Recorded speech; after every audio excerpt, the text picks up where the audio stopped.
62वां अध्याय शिव के अभिषेक और तब तक कुछ व्रत का उद्देश्य। हरिहर के संयोग से विष्णु के हृदय में शिव की संस्थिति, शुक्र को संजीवनी विद्या की शिक्षा, मंगल की कथा और सप्त सारस्वत तीर्थ का महात्म्य। पुलस्त जी पुनः बोले, उन देवों ने विष्णु भवन में पहुंचकर उन्हें नमस्कार करने के बाद जगत के अशांत होने का कारण पूछा। भगवान विष्णु ने उसके प्रश्न को सुनकर कहा, हम सभी लोग शिव जी के पास चले, वे महान ज्ञानी है, वह इस चराचर जगत के व्याकुल होने का कारण वे जानते होंगे। वासुदेव के ऐसा कहने पर इंद्र आदि देवगण जनार्दन भगवान को आगे कर मंदराचल पर्वत पर गए, किंतु वहां उन्होंने न तो महादेव को देखा, न वृषों को, और न देवी पार्वती और न नंदी को ही। अज्ञान के अंधकार में पड़े हुए उन लोगों ने पर्वत को देव शून्य देखा। फिर तो महातेजस्वी विष्णु ने दर्शन प्राप्त न होने के कारण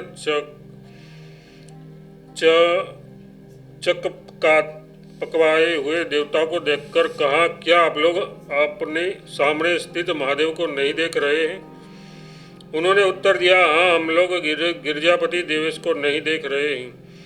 हम लोग उस कारण को नहीं जानते जिससे हमारी देखने की शक्ति नष्ट हो गई है। जगतमूर्ति विष्णु ने उससे कहा, आप लोगों ने देवताओं के साथ अपराध किया है, आप लोगों ने देवताओं के साथ अपराध किया है, आप लोग स्वार्थी हैं, आप लोग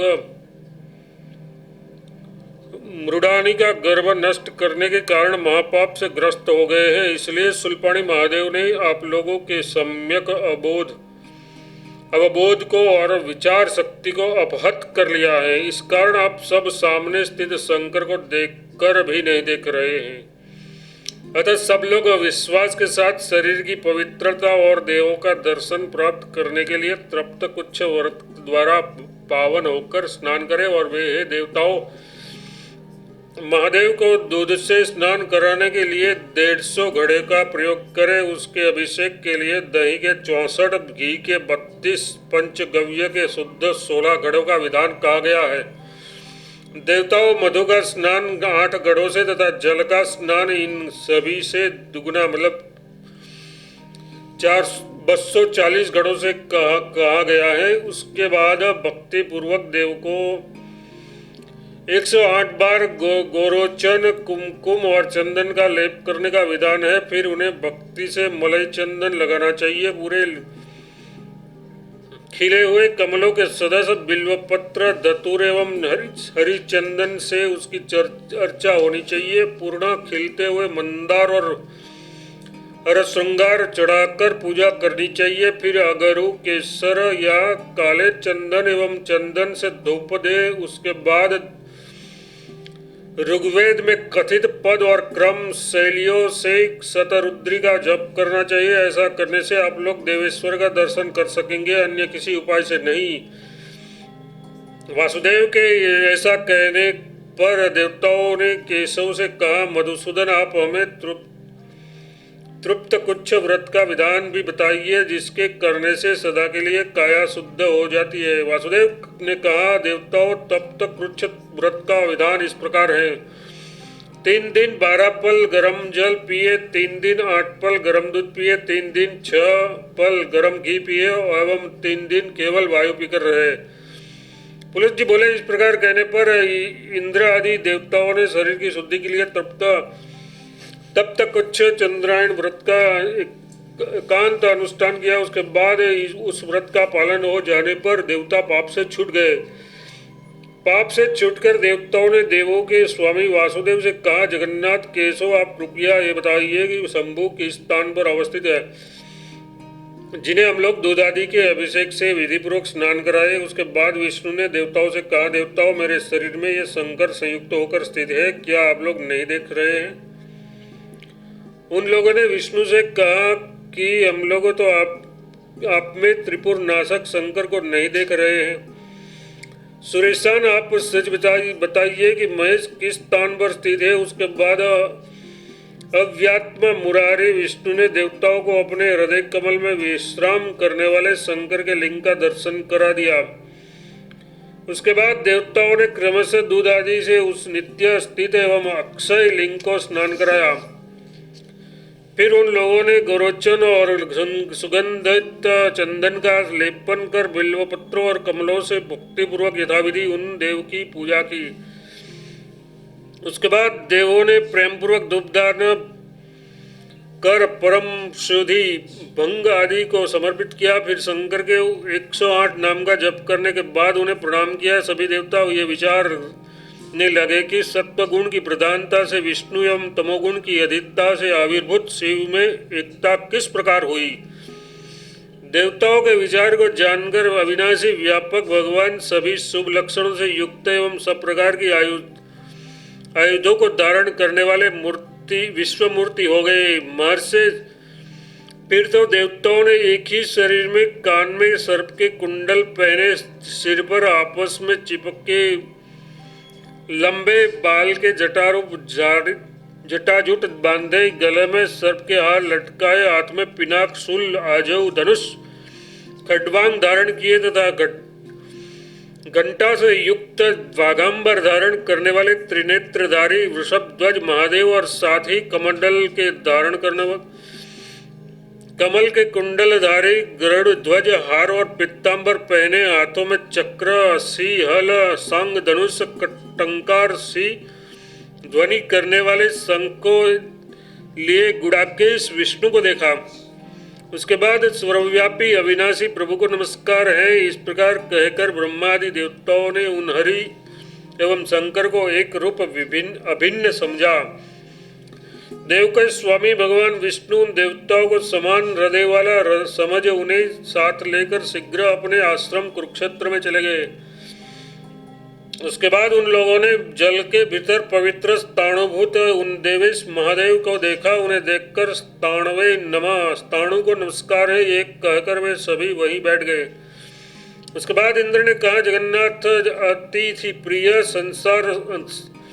संसार अशांत हो गए उठा है, आप कृपया बाहर निकलकर यहाँ आइए और आकर हमें वर दीजिए। हमके बाद उसके बाद वृषकेतु महादेव ने वह मधुर वाणी सुनी।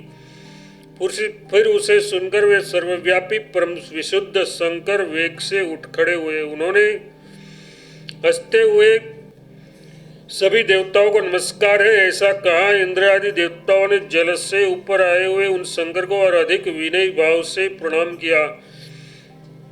सभी देवताओं ने उससे कहा कि शंकर कृपया महाव्रत को शीघ्र छोड़ दीजिए, आपके तेज से व्याप्त होकर तीनों लोग शुद्ध हो गए हैं। उसके बाद महादेव ने कहा कि लीजिए, मैंने महाव्रत का त्याग कर दिया।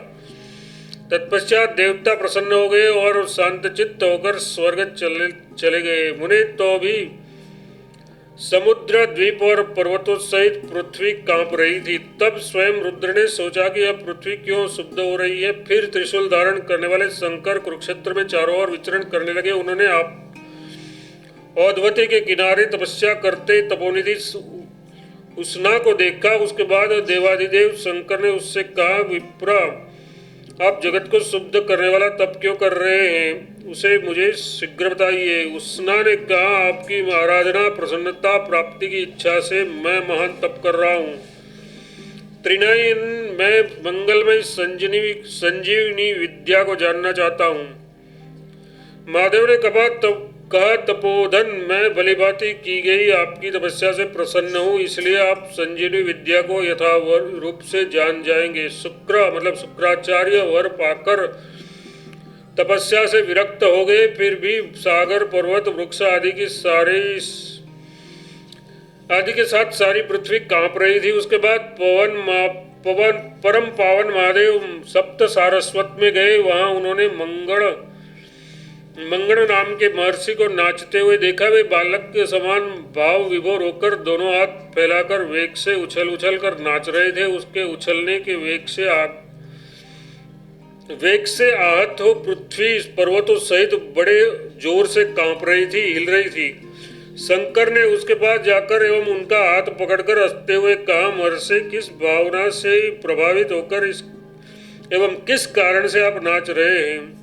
अब मेरे पास आकर मुझसे ये बताइए कि आपको इस विषय में क्यों संतुष्टि है।